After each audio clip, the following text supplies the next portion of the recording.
articulate it. No. But the bar is different. Oh, yeah. The bar is lower because you're emotionally attached to them. It's way easier to be funny on a podcast like that because no one's expecting it. This is what I always tell people when they ask about stand-up. You're just getting to rip. Well, and his crowd work is funny.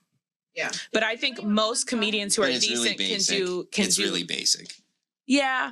He doesn't do like inventive crowd work. He just does this is a big secret with all crowd work, which is, this great crowd work guy told me, Greg Fitzsimmons. And he's like, because I was like starting to do it, but I was a little afraid because it's a little scary. Yeah. And like, he's like, just lean into it. He goes, because the secret is like, the more the person doesn't give you, the audience gets tighter and tighter. Mm-hmm. And it's like, because they're waiting for something funny to happen. And if you ask them 3 questions and they're giving you nothing, just saying like, well, I'm getting nothing from you, that releases a big laugh from the audience. It's really like, when you're aware of how they're doing it, he's so basic. Like he's not a deep thinker. He's not a creative thinker. He's just a overly confident person. He was always like that, or do you think it's gotten worse since he's gotten more establishment? I think once he's been more visible, it emboldens their ego. Yeah. And then they start believing that they're, that. Yes. Yeah. So let me kind of do this in reverse order, but I thought that was good to talk a little bit before we start. It was. It was a nice conversation where I got to shit on Andrew Schultz. He did have a funny joke but even that was street. He had a closer about how women, when you have sex, what you're supposed to do, like if you really want to turn a guy on, all you have to do when you're having sex is just, he was talking about dirty talk. He said, just say, owie, owie, or whatever. I've seen that one actually. Yeah. That was funny. Yeah. Better nights, better days when you're here with me, babe. Cause you're all that I crave, so I wonder. Hello. Welcome to Therapy Rebranded. We back after a month, baby. Plop, plop, plop. Wow. Finally, 2025, we have an actual ding. I know, 2025. We them guys. All right, you go first. Let's get these Reddits started immediately. Let's do it. There's too many topics to talk about to spend too much time on these Reddits. I think Rachel's mic is off again.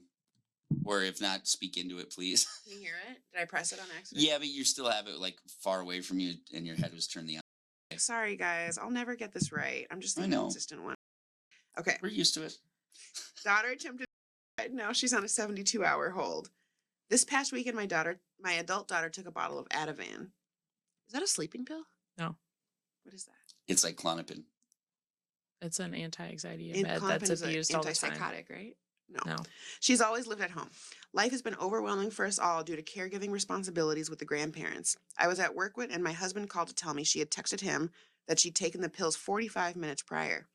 He called 911 and got her to the hospital. 14 hours later, she was transported to a psych hospital on a 72-hour hold. We are being told the 72-hour starts once she got to psych and judge signed the commitment papers. The psych hospital wouldn't allow me to go with her for the admission. She could barely keep her eyes open, but they had her sign herself in, quote unquote. So she's there on an involuntary 72-hour hold, plus signed herself in. She thinks at 72 hours, the door will magically unlock and she will walk out, but I'm afraid it will be more of a process, and is. Is not. Is not more of a process at all. They absolutely will be walking out after 72-hour hold. Yes. I thought it also, this is a real question. I thought it also depends on what. All she has to do is not try to kill herself in the 72 hours that she's in the hospital. That's literally all she has to do. So basically, fair. So 70. So yeah, tell. If you back it up, so as a human being in this country, you have basic rights, right? The second that you're a danger to yourself or other people, and it can be proven, you don't have rights anymore. We can take away your rights for 72 hours to give you a crisis assessment. During that 72 hours, all you have to do is not be a danger to yourself or others, and we have to release you.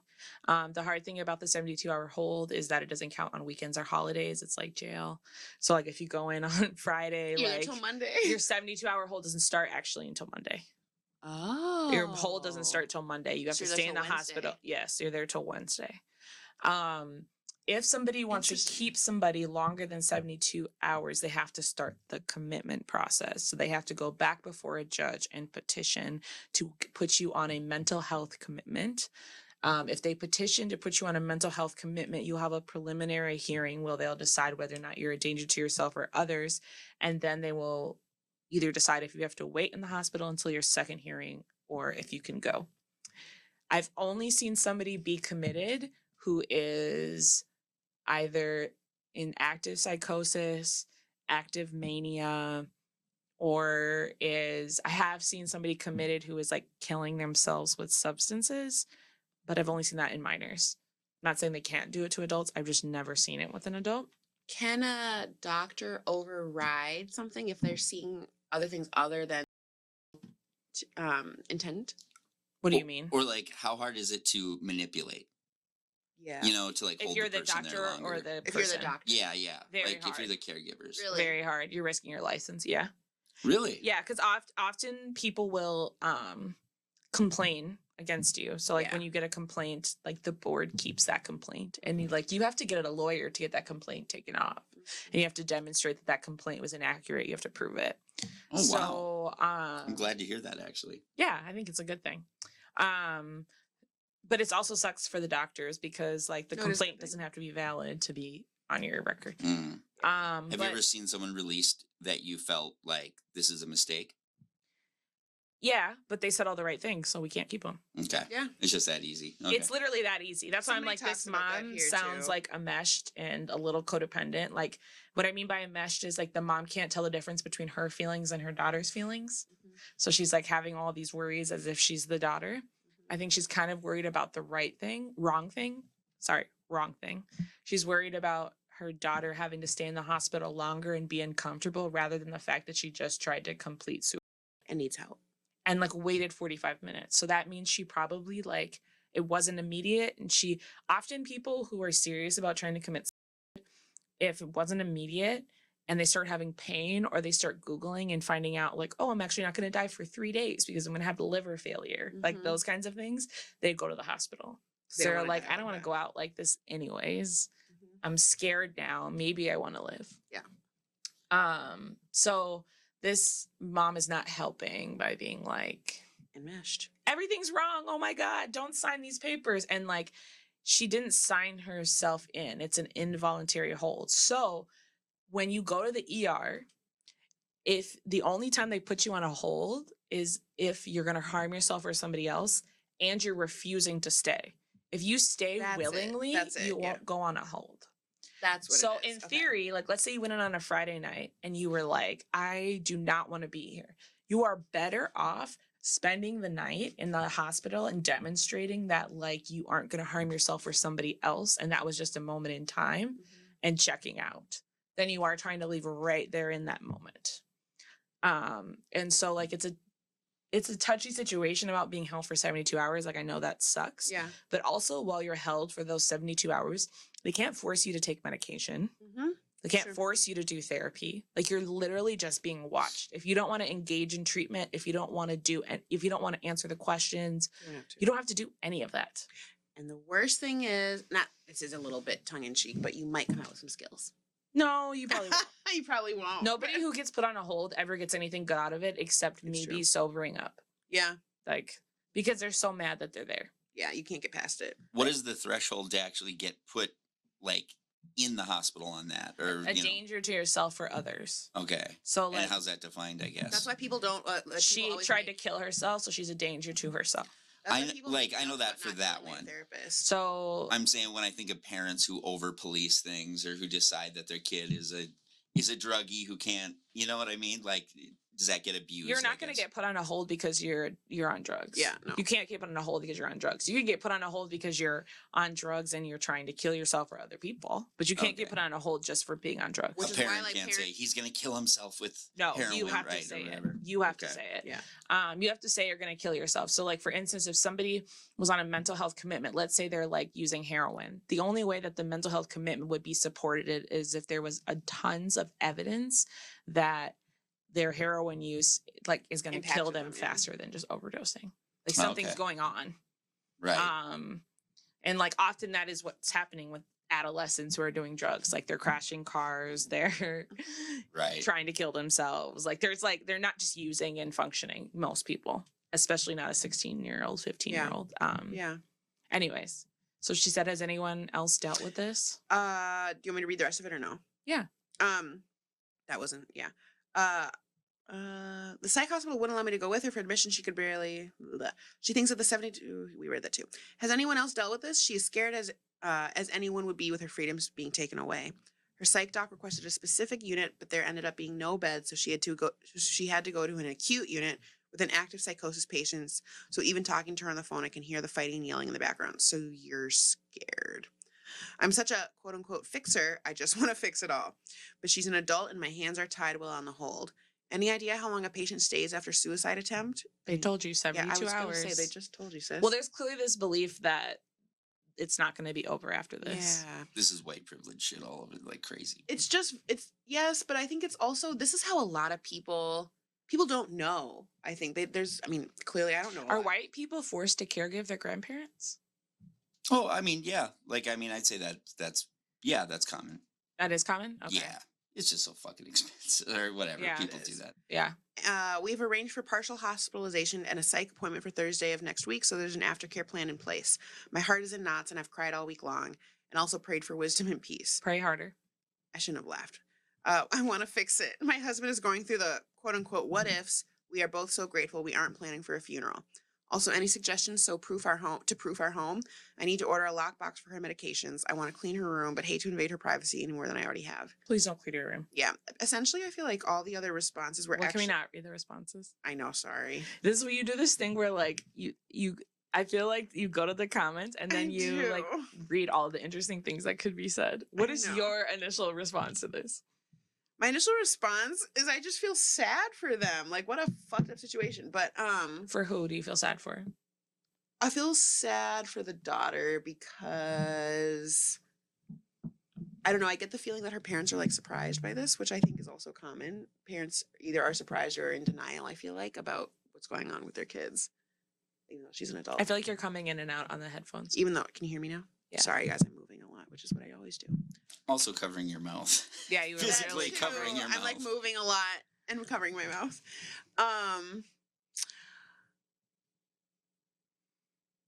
The whole like I'm just such a fixer, I want to fix it shit just feels like obviously about her. Do you think the I key on her keyboard is all worn out? I. I know that's kind of what I was like. She's upset for her, which isn't true. It's just what is coming across in the. So if this in the kid was Reddit. 18 years old, I'd be working with this mom, right? So let's say she's 18 instead of probably 22. And I was working with this mom would be a problem. Yeah. Fuck yeah. She would be calling the unit every 8 hours to check on the for conditions for her child. She would be telling me that her and her husband did everything right, and that, you know, nothing can be different except solidifying the place. The thing that stood out the most to me is that you make it seem like you don't want her in the hospital, but then you also want to proof your home. So it's like very clear that you know she's a danger to herself, because you want to like remove every single thing that she could harm herself with, but then at the same time you want to rush her out of the hospital because you can't handle being away from your daughter and thinking about how painful it would be for her to be in the hospital and be uncomfortable. Also, like patients fighting and yelling, like all of that's verbal. Like there are people there all the time witnessing everything. Like It just seemed that specific sentence seemed a little naive, which is I mean, all of also it's fine. naive. Yeah, I was like, what? I don't know. Like But the sounds in the back scared you. I just think you felt a should little call your judgy. adult daughter and ask her if she wants you to clean her room. That's probably number one. 2, you can talk to her about whether she wants you to lock medications. I mean, that is something we recommend, is to lock up medications because it's the easiest way to end your life. However, she's an adult, so she's going to be handed those meds when she leaves, and she can go to Walgreens and buy them, right? Like you're going to have to work with her. You don't get to take control because she has like full autonomy over her life. It feels like the stopgap between like what parents, at least like what you talk about in your job or when we read these things, is like the space between what parents understand about their kids getting mental health treatment, whether it's inpatient or outpatient or whatever, is they kind of stop with like, it could be their environment. I'm not saying it never crosses their mind, but it rarely comes across in like, you know, if you're talking to, even for me, like if I talk to somebody, I have a 17-year-old now who I talk to their parent, and talks a little bit about their like background, but is pretty like, you know, focused on the child and like the child's problems. Mhm. And I feel like I just don't understand why, like, I get it, of Mhm. course, but like it's so rampant. Like they just, you know, here you Mhm. can't connect to. Well, it's interesting in this, right? Because she actually does say probably what a big piece of the problem is, but Yeah. then she just scrapes Right. right past it. So Right. she says we're all overwhelmed, By the all due to the grandparents. caregiving responsibilities with the grandparents. So like she says within like the first three Yeah. sentences, like something that they have direct control over that could improve her mental health. Making Mhm. somebody less overwhelmed will immediately improve their mental health, right? Mhm. And so probably because she's too burnt out or needs to work or whatever the thing is to give up this, to take this responsibility off the daughter's plate. She probably still needs the daughter to do this. She seems like she's trying to figure out more tangible things she can do to help the daughter that doesn't require the same level of burden as in like caretaking grandparents more. I would also start to think about like, okay, maybe you can't afford to have grandparents like in a nursing facility, but maybe you don't want to, but like, can you guys hire help to come in Hospice to or- maybe do some of the like difficult work? And I know that costs money, but I would almost wonder if like your daughter and everybody in the house would rather work a couple more hours a week and pitch Mhm. into that than have to do the caregiving, like just the Mhm. emotional exhaustion. It's a lot. It's a lot. Roy. It's a lot. It's a lot. It's a lot. As a resident expert on white people, I would like to point out talk that louder. I would like to point out that the grandparent thing, I doubt has any fucking, like, I bet that's totally unrelated. Really? This woman who's writing is my mother. This is a master class on my mother. Like, even the whole thing of wanting her out, but also thinking, oh, she's all definitely in danger. That is a white, like, appearances thing. That's like, because she worries about appearances and how she looks more than the kid's health.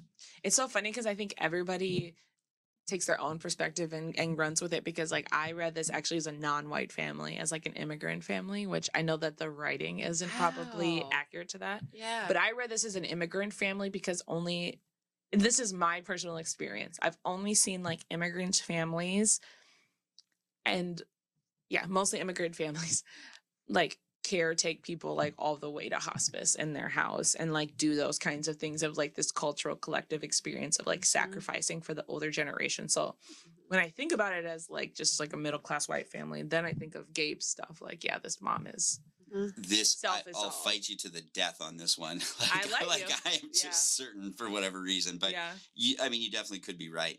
I don't think I'm also right with the way it was formatted. Is there any connection between, because something I see, which is a mother might want to lionize her parents all the time. Is there any connection between something with narcissism and that?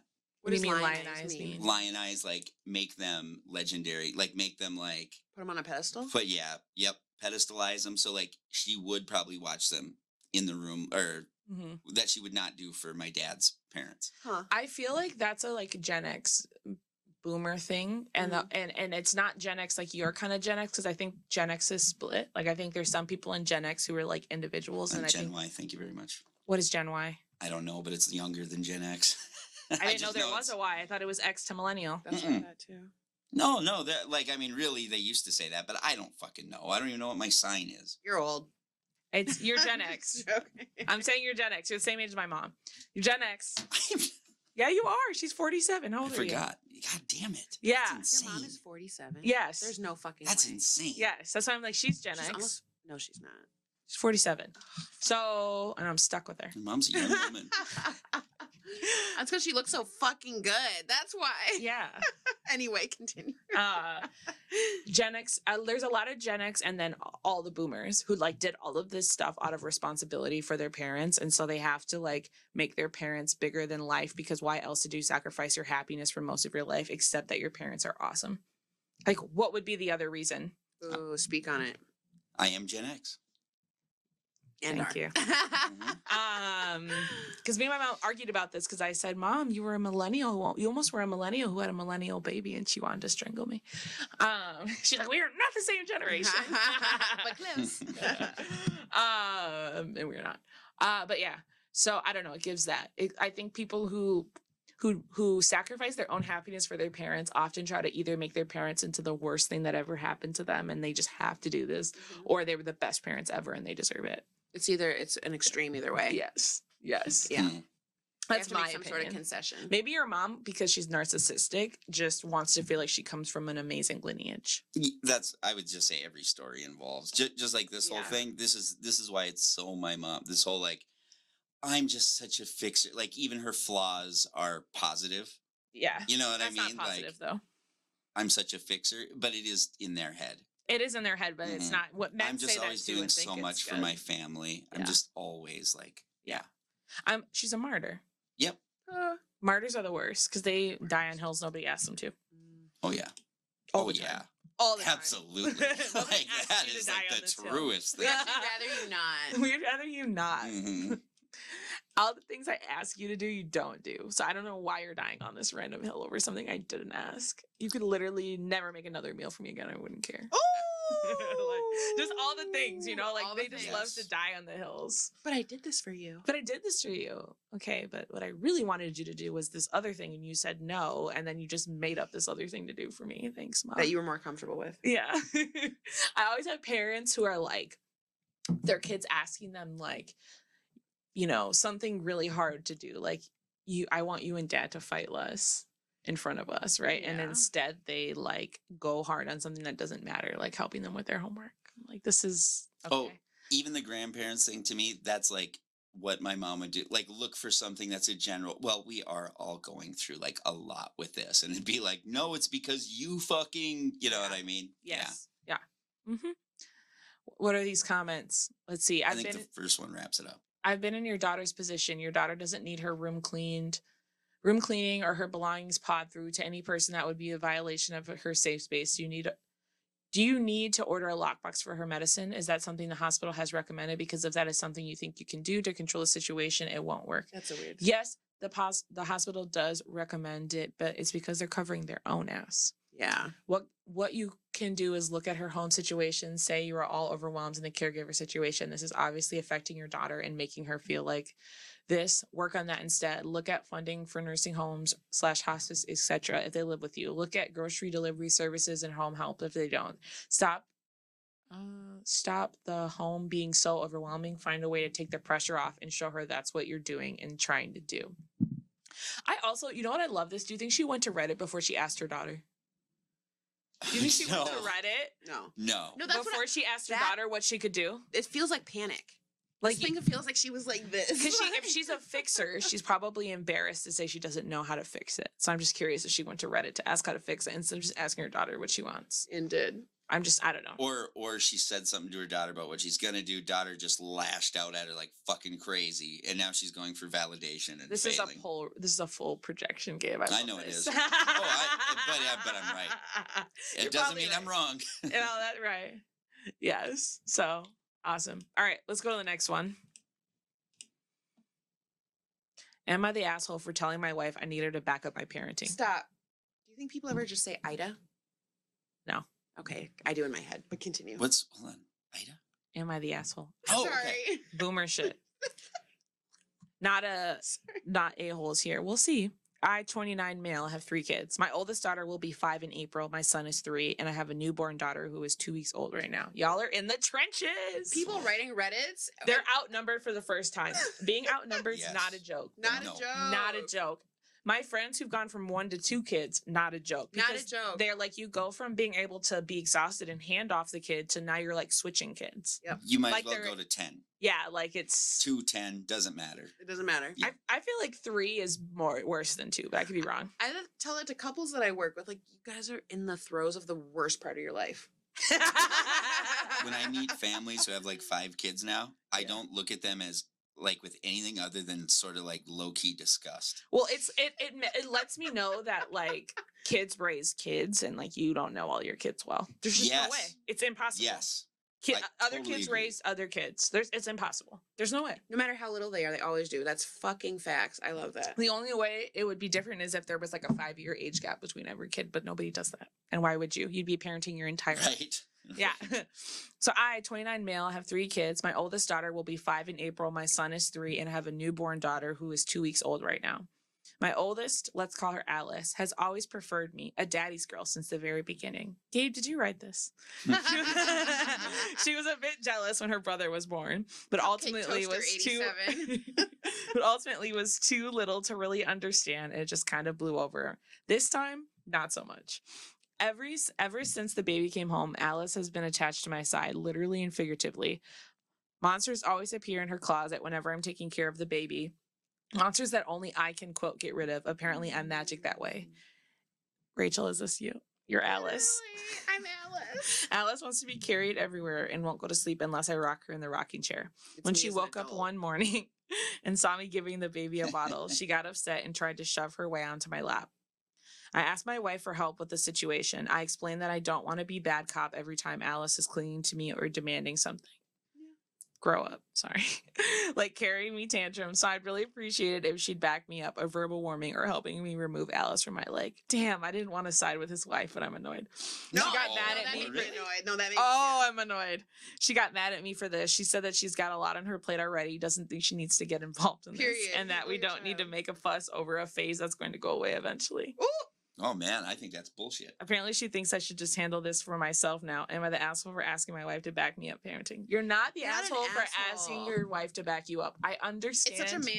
In theory. I understand in theory. Yeah. Like your wife should back up your parenting. He's trying to communicate, but it's the wrong time and to communicate. and I just feel like if she's They have a 2-week-old. Yeah, I I'm just sorry. feel like if she's breastfeeding, like there's one person who's like physically dependent on her, and like 2 weeks of this isn't enough for like intervention. Mhm.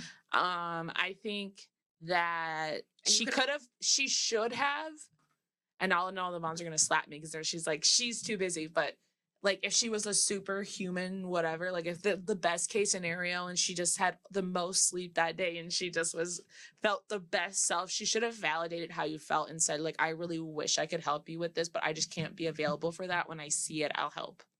But that's a really nice thing to say. That's That's dipshit timing on when his part. When your Yeah. vagina or belly is healing, you have a 2-week-old, you have 3 kids. It's hard to watch the women walk at that point. Oh. Like it's every bit of it is painful. You did this to me. Yeah. If she was just randomly started doing this and there wasn't a 2-week-old, your wife's an asshole. Yes.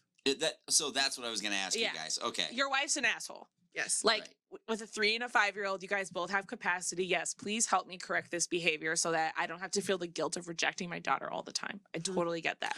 What would you say if she's saying, I can't take this, this is for him? What would you tell him if, what is a parenting thing that he could do? I have ideas. Like, what would you tell him that he should do with his child, like to help So get some of this? So this is what I would say. I would say 2 things. I would say 1, pick a script and stick to it. So Mhm. have something consistent that you say when this is happening. Mhm. One part of the script should be reassuring. The second part of the script should be a boundary. So it could be Love. something like, I really want to see you too, and I really wish I could help you get rid of the monster, but daddy's got to do this first. Mhm. Boundary. Validate the feeling. You're important. I also want to be connected to you. I need to do this thing. And you're also letting her know that it's maybe not you're not panicking. Second, give her a role in a newborn's life that's important. She's the diaper getter. Yeah. I don't care what it is. Just pick something. You're so Yeah. important for baby sister. Yeah, pick something. It literally doesn't matter. You go get her blankie or her binky when she's crying, like whatever the made up role, because she's feeling threatened by her position, probably because it's the other girl. And she's also not the baby anymore. Well, she wasn't She the wasn't baby before, right? Yeah, but exactly. maybe I don't know. She's not daddy's she's little girl 5. anymore. There's another little girl. Like, Yeah. so integrate her into the family of like, you're equally as important to this baby, and like, what can you do? Those would be my solutions. That's exhausting. I'm sure you guys are both exhausted. Yeah.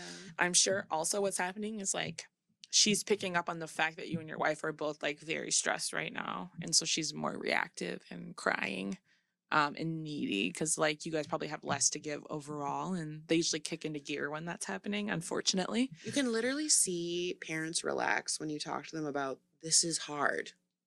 You're not Mhm. crazy. This is the hardest part. And I kind of, I say it jokingly, but I'm like, this really is one of the hardest parts of your life together. Mhm. I tell them, the statistic is 70% of marriages don't make it through this. Like, I'm letting them know, like, it's that hard.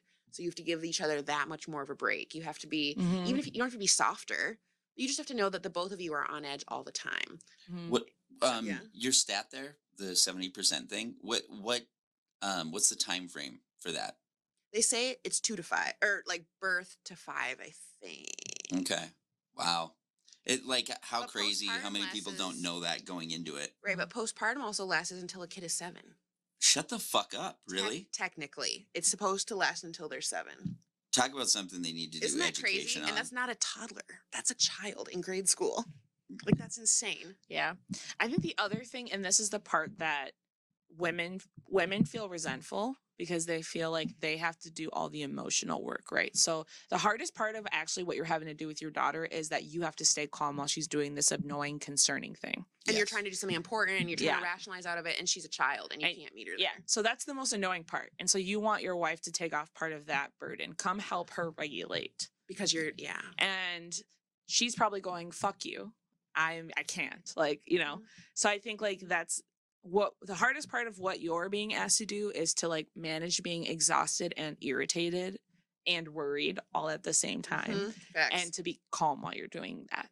And when you're working with parents, do you feel like you're trying to validate? I know you do couples work too. Are you trying to like validate both of their experiences? Do you feel like there's something where you can like, are you trying to do a teaching moment? I feel like different, like I have a different thing. I feel like if this dad, like, so if they came to family therapy or couples therapy, like, let's say right now, like they came in and he presented this, like, she's not backing me up and she was pretty much like, get over it. I think that I would probably try really hard to take no side and to get them to kind of get to the meat of like what the issue is. And hopefully, this is just a guess, but I think the meat of the issue would be like being spread thin and exhausted and feeling like they need more from each other.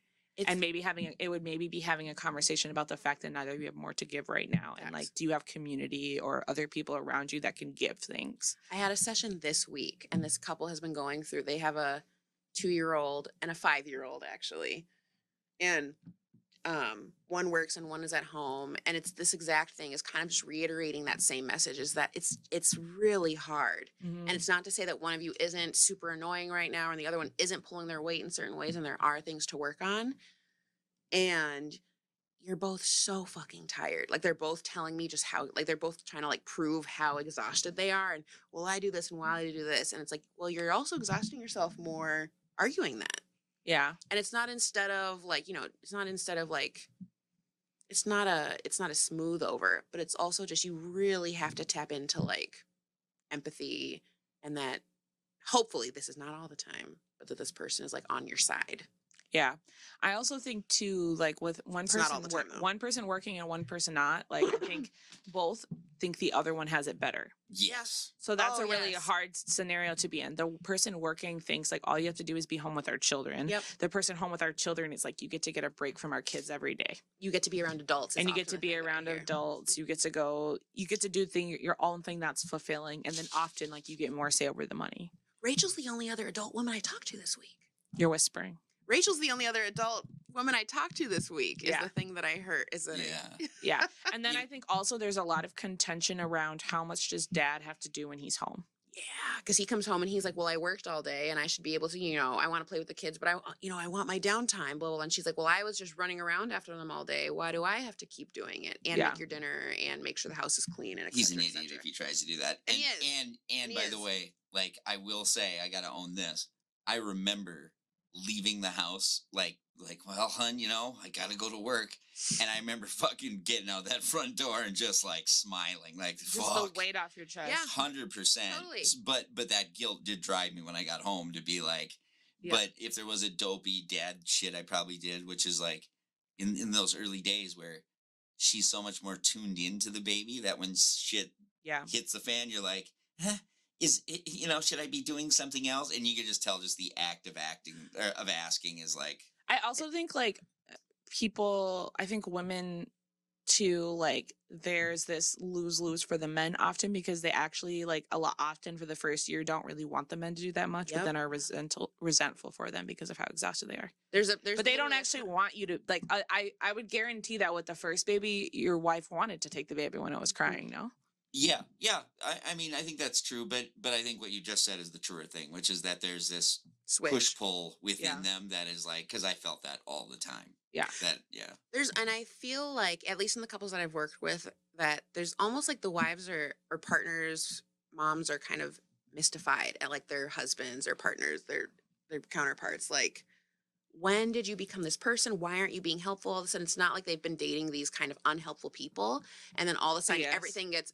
That's what I. BS. You actually have been dating somebody who didn't help more than this. You just like. But it was fine before because it was just the two of you. Yeah, so it wasn't hard. Exactly. Yeah. It wasn't hard. And even they'll sometimes, I didn't mind it before. I like cleaning. I like cooking all of a sudden, but it's just too much now. Yeah. And it's almost like I'm going to just say husbands almost like revert back to like olfactory settings is what it feels like. And they're just here. And they, they're like, I get what she's saying, but I can't do more. I get what she's saying, but I don't know. I hear like, I don't know what she wants. I don't know what she wants. Mm-hmm. And it's almost this, it's kind of like a resignment or something. And it's hard to get them out of like you need to be motivated, not just like throw your hands up. I also think women struggle with allowing natural consequences. So like, yes. If you don't want to clean and I'm too tired to clean, then we'll live in filth until you clean. And I don't think women will do that. Women will argue with you and then clean the house and resent you. And that happens again and again. And nobody wants to hear that shit. Nobody wants to, it's not even that no one wants to hear it as much as it's just like, I don't think they want to hear it. It's abstract. Like our house being dirty is abstract. It never even gets dirty. It's not that bad because I'm not seeing it be dirty because you're following me around and cleaning the house. Like I honestly, like I witness that all the time. Like women who are like, I do all the grocery shopping and all the cooking, and then their husband goes to the grocery store and they're flipping out because the cheeses they're on and brand. they nitpick the entire and time. like they cook the dinner and it's not as good as their dinner or it's not as healthy as their dinner, and like there's negativity around it. It's like you're not willing to I just checked a friend about that not take control. Like you're not willing to just Yep. let it be to a different standard. Yep. And that's like on you a little bit. And same with caring for the kids. They well, I do his sandwiches like this and he's going to whatever. And it's like, well, he might be upset that his dad does it differently. Who cares if he didn't cut the crust off? cares? Do you want him to make it or not? Exactly. And the answer is I want him to make it and cut the crust off. We're going to argue about this until he does both. And if he doesn't do both, I'm not going to fuck him. Mm-hmm. And I'm like, and this is why your marriage sucks. You should tell all guys, like especially guys married to white women, that there is a story being written about your marriage constantly. And it's like, you think because it's quiet, it's fine. But there is a story being written. And if you are not fucking like getting in there and fixing shit that you perceive that maybe could be wrong, that you think she's glazing over, you're fucking up in a huge way. I also think there's a lack of intimacy if you don't know something's wrong. Like that means you guys kind of pretend to each other. Ooh. Yeah. That's the one. Because like even if you guys are being cordial, you should feel the distance. And I feel like there's a lot of marriages that are at a point where they're already very distant, and it's just like whether they're fighting or not. It's from exhaustion though. Well, that also, I feel that it is exhaustion, but I think it's also people come in where they're going to be at the emotional, rarely are people really going to grow all that much in emotional capacity, but you need so much more than what you need when you're two people. Yeah. Or just dating or whatever it is. And people think it's good. I think they really think it's going to be just that much to carry them over. I also think women often have low self-esteem. And so they're like, oh, it's okay that he mistreats me. But then when they see them mistreating the kids, now it's World War III. Yep. And like that becomes a huge issue. It's like, it's okay if my husband blows up at me when he's frustrated, but now we're fighting really hard because he's blowing up at the 3-year-old.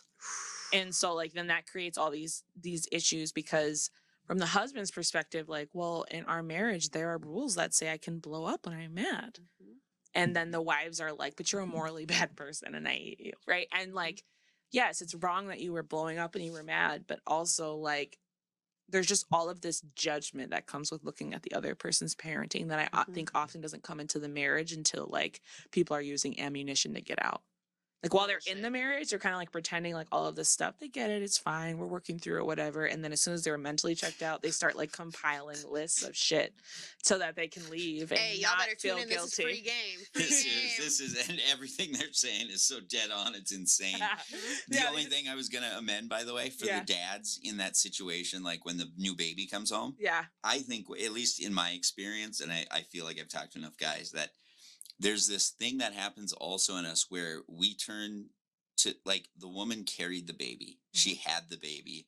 This first time you see her, she's holding the baby. Like Turn to they're bioessentialism. you turn to like Protect, you provide. you naturally Literally. think like, well, she's the expert, so now I'm here to like service her kind of, Yeah. and you sort of turn into like her oldest kid in a way, right? Who's like waiting for orders. Like we think we're doing the right thing. I had a mom. I remember going on vacation with my mom, and for a couple and she was remarried to my stepdad, and we were, there was a time we were still all kind of traveling as a family, and she literally would yell out. She would go, "I have 3 kids. You're all children." Mm-hmm. But here's the only thing And that I kinda can say to defend. was. One thing I can say to defend those men though is that for the first 6 months to a year, they want you to act like that. Yes, And then we're there's not no- essential. And then there's no conversation with the shift. Like women don't know how to be like, okay, here's the burden and load I'm handing over. That intersection, people forget that the ambiguity and like in between Yeah. life stages has to be communicated. You have to say like, we're gonna need to do more. I'm gonna Yeah. need like whatever it Yeah. is. Like you need to say like, now that I'm done breastfeeding and I'm gonna go back to work in a couple months, like I want you to wrap your head around if the kid wakes up, like I need you to get up some of the times in the night. Yep. Like those are conversations, and I feel like Conversations. people don't want to have those conversations. They don't know how to have them, or they didn't witness their parents having them. None of us witnessed our parents having any hard conversations like Ever. that. So we all think that their parents just like It's just intuitively intuitive. knew what to do, and if you don't intuitively know what to do, you're a bad parent or a bad husband. And Yep. it's like, no, you need to like say out loud, like, now I'm in a space where I need this. You have to communicate with a capital C. But you know what people like to do? They like to wait until you haven't been doing it a long time. The thing you're quote supposed to figure like, out I'm to gonna do, come up with proof. and then attack you. Yep. Oh, and have Yep. the truth piled up. Yes. Like just waiting. Yes. Yeah. Yep. But the truth is that, and you spent all of the time we could have, these last 3 months that you spent collecting evidence, we could have been working on our marriage. Yep. And instead you spent it like building resentment. So like, who's in the wrong here, really? And being a martyr. yeah. Ugh. Oof. It's a weird dynamic in any relation. And I hear this from guys a lot where you're getting yelled at and you know your intentions. So Yeah. you're like, I'm here trying to help, but they don't understand that it's not helping if you take the kid and then ask her 5 questions. No, it's not. Like you got to fucking take it and help. And I definitely was guilty of that. And you gotta like be willing to make mistakes. Yep. Yes. Like, what would you do? Like, sometimes I say to my boyfriend, because he's really anxious, I'll be like, what would you do if I wasn't here? Yeah. Yeah. No, we do baby up sometimes. And he's like, And part of it is I because they don't want to get would yelled call at. somebody else. Right. Because you don't want to get yelled at. Thank you. That's exactly fucking true.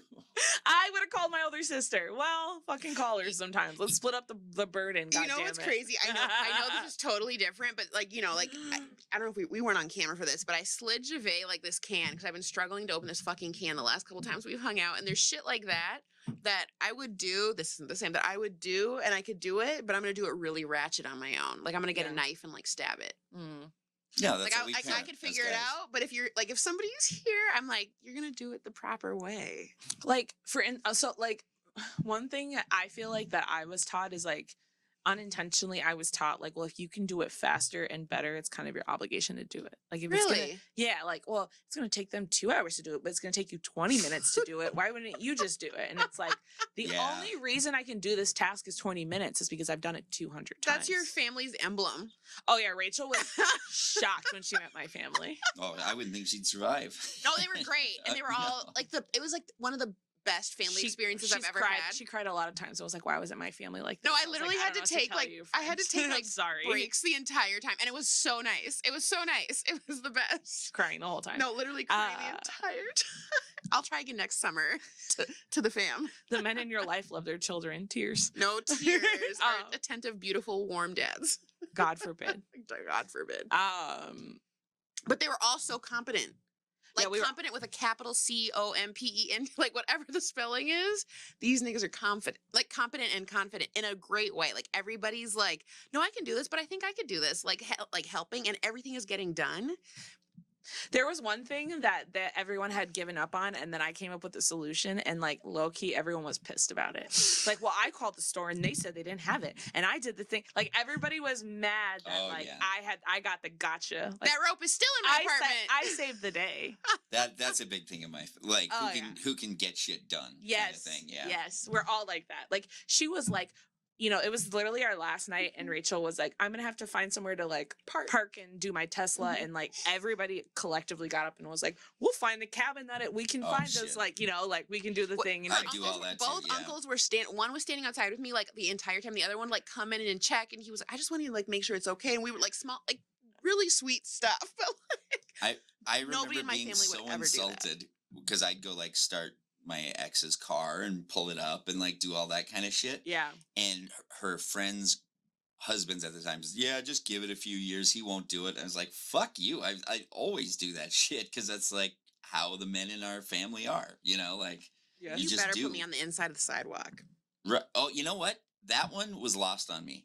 It's still lost to me. Jay and I fight about that. I forget about it. He's always like, you're on the outside. You're making me look bad. I'm like, I'm not thinking about this shit. And if a car really jumps the curb, it's mowing us both. But you're gonna stop it. They just keep it moving. You know what it actually is But in it's my head? about other men seeing that he let his woman do that. It's not even about my safety, if I'm being totally honest. It's about other black men seeing that and him being like, you're making me look bad. And that's me and him, and that's why he and I are the same. Because I'm thinking, yo, I'm walking down the street with this black man. I'm walking outside. It looks like he doesn't give a fuck about me. I wonder your daddy if this in you. is more of a black No, it's thing my than it is a dad white for thing. sure. I don't know if it's a black thing or a southern. My dad will make fun of, like, he used to clown me for, like, you know, Luke and I would just like be walking, and he'd be like, that nigga don't give a fuck about you.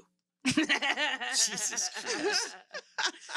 I remember my Her dad dad's moving us. Her dad's a nihilist. Like we'll be hanging out with him, and he'll be like, "Well, I mean, we are gonna all die from nuclear war, but you don't have to be upset. Just rest easy and knowing you'll lay your head down at night, and the bombs will hit. You'll never wake up." You have to show him this clip. And he's dead ass excited. Like excited. Just be happy. Smoke a blunt. You'll be fine. He's just excited to Oh, be that right. sounds He's like, positive. that's eternal rest. Yes. That's what he's excited about. Sicko. Yeah, fucking sweet release. Yes. Death sweet Jesus release. Christ. All right, we got to get off this live. Okay, let's go. All right. Bye. Bye, guys. See ya. Where are you? Where are you? It's the end of the weekend. Where are you? I have to pee. Where are you? That was a great thing to hear at the end of the stream.